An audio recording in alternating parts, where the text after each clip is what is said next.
Hi all, எல்லோரும் எப்படி இருக்கீங்க? ஐ ஹோப் எல்லோரும் நல்லா இருக்கீங்கன்னு நினைக்கிறேன். அண்ட் எனக்கு தான் உடம்பு முடியாமல் இருந்தது, அதனால தான் இவ்வளோ நாளாக வீடியோ போட முடியல. ஸோ கொஞ்சம் உடம்பு சரியானதுக்கப்புறம் வீடியோ அப்லோட் பண்ணிக்கலாம் அப்படின்னு சொல்லிட்டு ஒரு ஐடியாவில் இருந்தேன். இப்போ கொஞ்சம் பரவாயில்ல, அதனால தான் வீடியோ அப்லோட் பண்ணியிருக்கேன். So coming back to the decluttering topic, அதை பற்றி தான் நம்ம இன்றைக்கி பேச போகிறோம். அண்ட் நிறைய நான் டீக்ளட்டரிங் டாபிக்லாம் அப்லோட் பண்ணியிருக்கேன் நம்ம சேனலில். பார்க்காதவங்கெல்லாம் போய் செக் பண்ணி பாருங்கள், உங்களுக்கு ரொம்பவே யூஸ்ஃபுல்லாக இருக்கும்னு நினைக்கிறேன். நான் நிறைய திங்ஸ் நான் டீக்ளட்டர் பண்ணியிருக்கேன். அந்த ஒரு எக்ஸ்பீரியன்ஸில் நான் சொல்கிறேன், என்னால் கொஞ்சம் மேனேஜபிளாக இருக்க முடியுது. திங்ஸை ஹேண்டில் பண்ணுறது எனக்கு கொஞ்சம் ஈஸியாக தான் இருக்குது. பட் கீழே இன்னும் கொஞ்சம் ஷெல்ஃப்ஸ் இருந்தால் நல்லாயிருக்குமே அப்படின்ற மாதிரி எனக்கு தோணுது தான். ஏன்னா இன்னும் கொஞ்சம் திங்ஸ் வைக்கிறதுக்கு ஸ்பேஸ் தேவைப்படுது. பிகாஸ் கொஞ்சம் திங்ஸ் என்னோடய லாஃப்டில் வச்சுருக்கேன். அதை நான் ஸ்டூல் போட்டோ இல்லை 5 ஃபீட் ஸ்டாண்ட் போட்டோ தான் ஏறி எடுக்கிற மாதிரி இருக்குது. அந்த மாதிரி திங்ஸ் எல்லாம் வைக்கிறதுக்கு எனக்கு கண்டிப்பாக ஷெல்ஃப் தேவைப்படுது. பட் ஷெல்ஃப் எங்கேயோ திருப்பி நம்ம கட்ட முடியாது வீட்டுக்குள்ளே. ஸோ தட் ஓகே, அது அங்கேயே இருக்கட்டும், எடுக்கிற தூரத்தில் இருந்தாலும் நம்மளே எடுத்துக்கலாம் அப்படின்னு தான் நான் வச்சுருக்கேன். ஆனாலுமே எனக்கு டீக்ளட்டர் பண்ணதுக்கப்புறமும் கூட இன்னும் திங்ஸ் டீக்ளட்டர் பண்ணணும் அப்படிங்கிற எண்ணம் மட்டும் இன்னும் போகவே இல்லை. இன்னமும் ஒரு 2 பேருக்கு இவ்வளோ திங்ஸ் தேவையா அப்படிங்கிற மாதிரி எனக்கு ஃபீல் ஆகிட்டுருக்கு. ப்ரீவியஸ் வீடியோவில் கூட நான் பூஜா க்ளீனிங் ரொட்டீன் தான் நான் போட்டிருந்தேன். அதில் கூட எனக்கு ஒரு 2 ஹவர்ஸ் கிட்ட எனக்கு வேலை இழுக்குது. ஏன் அப்படி இழுக்குது? ஏன்னா நிறைய திங்ஸ் நான் வச்சுருக்கேனா அப்படிங்கிற மாதிரி எனக்கு ஃபீல் ஆகுது.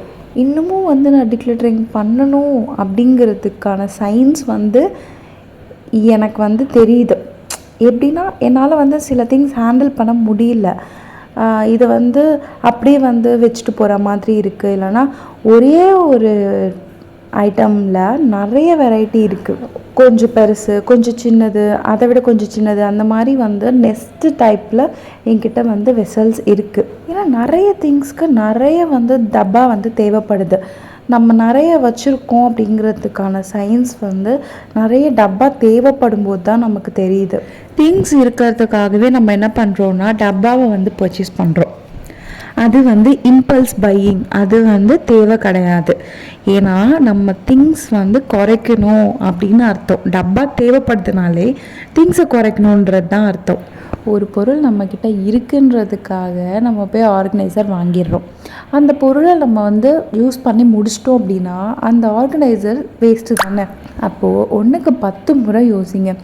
அந்த பொருள் நமக்கு நாளைக்கு நம்ம 2வது வாட்டி வாங்குவோமா, அடிக்கடி நமக்கு அது தேவைப்படுதா, அப்போனா அந்த ஆர்கனைசர் நம்ம வாங்கலாம், தப்பு கிடையாது. பட் அது நீங்கள் ரேர்லி யூஸ் பண்ணுறீங்க அந்த பொருளை அப்படின்னா கண்டிப்பாக அதுக்கு ஆர்கனைசர் தேவை கிடையாது. 3 டைப் ஆஃப் உளுந்துக்கு டப்பா வச்சுருக்கேன், நான் வச்சுருக்கேன். என் பர்சனல் எக்ஸ்பீரியன்ஸில் சொல்கிறேன். அது இன்றைக்கி இருக்கும், நாளைக்கு வருமா இல்லை வராதான்னு நமக்கு தெரியாது. ஸோ தட் இப்போ அந்த டப்பா வேஸ்ட்டுன்னு தான் நான் நினைக்கிறேன். முழு உளுந்து வச்சுருக்கேன், ஒயிட் கலரு. அதே மாதிரி முழு உளுந்து பிளாக் கலருக்கு ஒரு டப்பா வச்சுருக்கேன். முழு உளுந்து இல்லாத ஸ்ப்ளிட்டட் இருக்கும் இல்லையா, உடைச்சது, அந்த உளுந்து ஒரு டப்பாவில் இருக்குது. எதுக்கு இத்தனை உளுந்து? இந்த மாதிரி என்கிட்ட 2 இருக்குது எல்லா டப்பாவும். சம்படம் ஃபுல்லாக பூஜா ரூமில் ஒரு அயன் ரேக் ஒன்று வச்சுருக்கேன், அதில் தான் இருக்குது சம்படம் எல்லாமே. நான் இங்கே கிச்சன் ஷெல்ஃபில் எனக்கு ஸ்பேஸ் கிடையாது அதெல்லாம் வைக்கிறதுக்கு. ஸோ கிச்சன் திங்ஸ் எல்லாமே இங்கே வைக்காதது ஃபுல்லாக அந்த அயன் ரேக்கில் நான் வச்சுருக்கேன். அதில் ஒரு 2 ரேக் ஃபுல்லாகவே கிச்சன் திங்ஸ் வரும். கிச்சன் திங்ஸ் மீன்ஸ் மளிகை சாமான், அதுதான் சொல்கிறேன். பல்காக இருக்கும் இல்லையா, அரிசி, உளுந்து, அப்புறம் பிரியாணி அரிசி, இந்த மாதிரி ஐட்டம்ஸ் எல்லாமே நான் அங்கே தான் வச்சுருக்கேன். மிளகாய் பொடியெலாம் அரைச்சிருப்பேன், அது. அப்புறம் ஆட்டா, அதாவது இந்த கோதுமை மாவு, மைதா நான் வாங்க மாட்டேன், சும்மா சொன்னேன். இந்த மாதிரி பல்க் குவான்டிட்டியான ஐட்டம்ஸ் மட்டும் நான் அந்த ரூமில் ஸ்டோர் பண்ணி தான் வச்சுருக்கேன். ஏன்னா எனக்கு கிச்சனில் வேறு ஸ்பேஸே கிடையாது வைக்கிறதுக்கு. ரொம்ப குட்டி என்னோடய கிச்சன் பார்த்திங்கன்னா. அந்த மாதிரி நான் 2 வச்சுருக்கிற ஐட்டம், புளிக்கு 3 டப்பா வச்சுருக்கேன், ஃபுல்லாக பல்காக வச்சுருக்கேன். அதனால வந்து எனக்கு கண்டெய்னர்ஸ் தேவைப்பட்டுட்டே இருந்தது.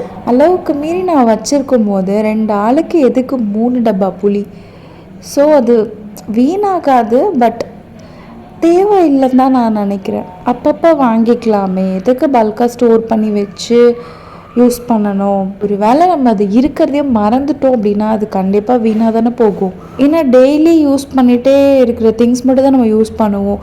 புதுசாக அங்கே வச்சுருக்கிற டப்பாவில் இருக்கிறதுலாம் நமக்கு ஞாபகமே இருக்காது. ஸோ நான் வந்து டிக்ளட்டரிங் அண்ட் மினிமலிசம் ஜேர்னியை வந்து ஃபாலோ பண்ணிகிட்ருக்கேன். உங்களுக்கு வந்து ஒர்க் ஆகுதா அப்படின்னு நீங்கள் ஃபாலோ பண்ணிவிட்டு அதுக்கப்புறம் நீங்கள் டிசைட் பண்ணுங்கள். அண்ட் இது வரைக்கும் என்னை ஃபாலோ பண்ண எல்லாருக்குமே ரொம்ப thanks. Keep supporting me. Please என்னை சப்ஸ்கிரைப் பண்ணி ஷேர் பண்ணுங்கள், லைக் பண்ணுங்கள். தேங்க்ஸ் ஃபார் வாட்சிங்.